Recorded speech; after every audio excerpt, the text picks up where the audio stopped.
Bismillahirrahmanirrahim. Assalamualaikum warahmatullahi wabarakatuh. Selamat siang kawan-kawan sehobi dan juga pelanggan-pelanggan Prabu Farm yang kita banggakan dimanapun Anda berada. Semoga pada siang hari ini kita semua masih dianugerahi kesehatan, kebahagiaan, keberkahan, dan tentunya rezeki yang melimpah dari Allah Subhanahu wa Ta'ala. Amin ya Rabbal Alamin.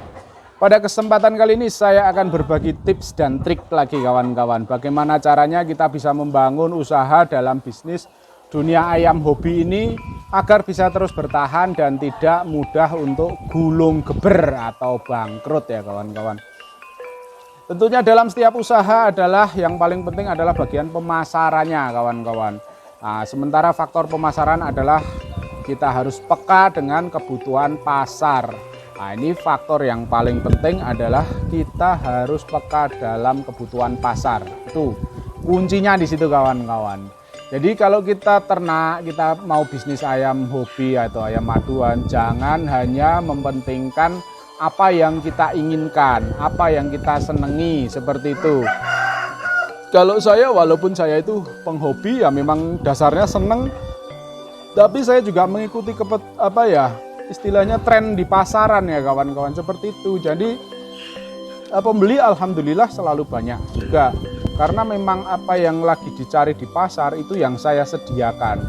Walaupun kompensasinya ketika pengadaan materi saya juga harus jungkir balik kawan-kawan untuk bisa mengikuti tren itu, jungkir balik berat kawan-kawan.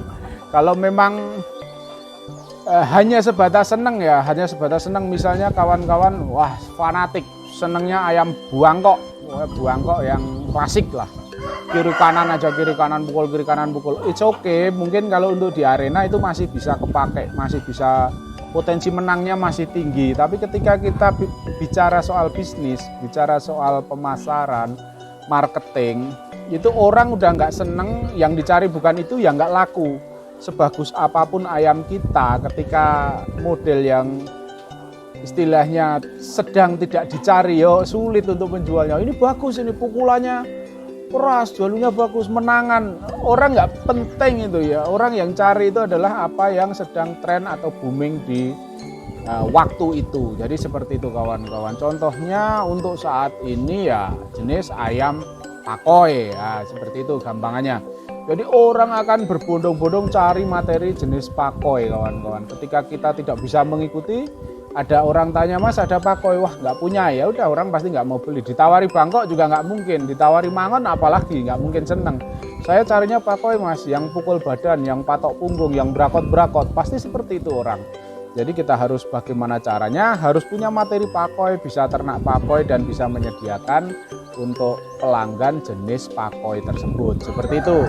Jadi ketika kita fanatik sempit, yakin bahwasanya ayam yang kita senang itu yang terbagus, Anda tidak akan mampu bersaing dalam hal pemasaran bisnis ayam hobi ini.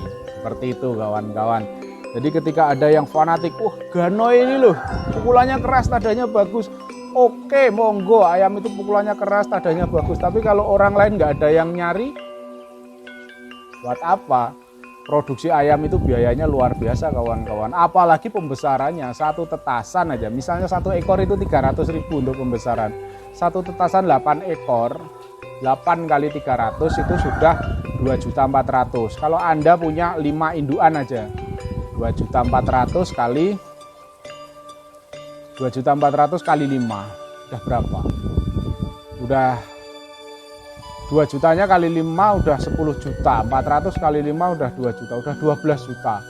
Hanya untuk membesarkan satu tetasan. Sementara peternak kan nggak mungkin membesarkan satu tetasan, nanti ada adiknya lagi. Sementara induannya juga butuh operasional, butuh pakan.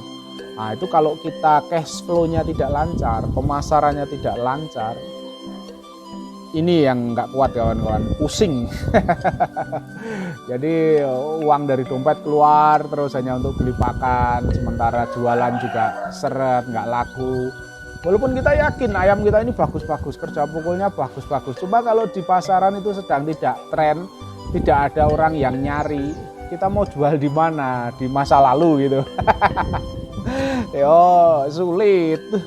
Jadi seperti itu ya kawan-kawan, kuncinya kalau Anda mau berbisnis dunia ayam hobi, dunia ayam maduan, bisa mungkin ikuti tren walaupun itu tidak mudah, walaupun itu berat, butuh biaya, butuh pengorbanan, tapi insya Allah nanti cash flow atau pemasarannya atau perputaran uangnya akan lebih gampang dibandingkan ketika Anda fanatik dengan jenis tertentu yang menurut Anda bagus tapi tidak dicari oleh pelanggan atau pembeli. Ya, seperti itu. Oke, semoga tips yang singkat ini cukup bermanfaat bagi sahabatku sehobi dimanapun Anda berada yang sedang merintis atau sedang pengen berbisnis ayam aduan. Salah kata saya, mohon maaf. Ada manfaatnya silahkan dipakai, nggak ada manfaatnya anggap saja hiburan ini kawan-kawan. Oke, terima kasih. Wassalamualaikum warahmatullahi wabarakatuh.